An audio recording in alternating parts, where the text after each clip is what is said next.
which includes students, staff, professors, and researchers who oppose the presence of Norbert Hofer at tonight's event. Our request for the withdrawal of Mr. Hofer from this panel, in a letter signed by over 140 individuals from the Graduate Institute community in just 4 days, has been denied. So has our request to make our point heard in a statement before the start of this debate.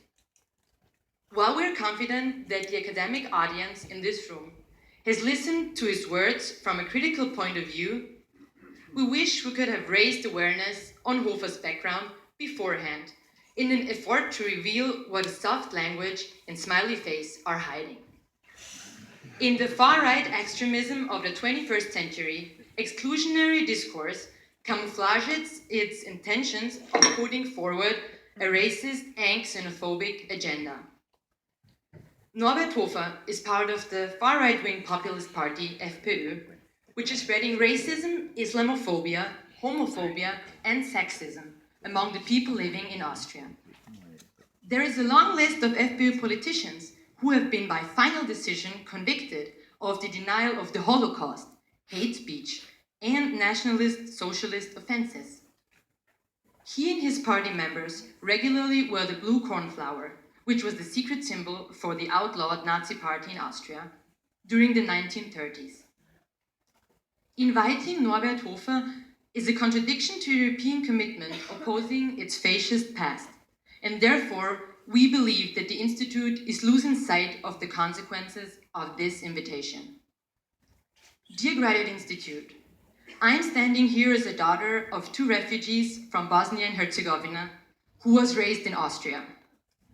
Norbert Hofer's party, the FPÖ, made a major contribution to why my family and I have had hard times feeling at home in Austria, and why I often felt ashamed for who I was.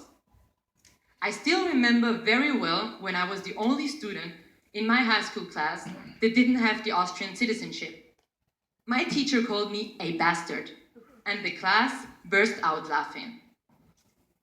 So let's not confuse the right of freedom of speech with the acceptance of hosting a racist and xenophobic discourse in an international academic environment, especially in an institution endowed with great expertise in the fields of migration and refugee studies. Inviting Norbert Hofer as an acceptable interlocutor sets an alarming precedent regarding the normalization of exclusionary discourse in the academic milieu, particularly when such a politician is currently in presidential campaign. At this point, let's question the notion of crisis.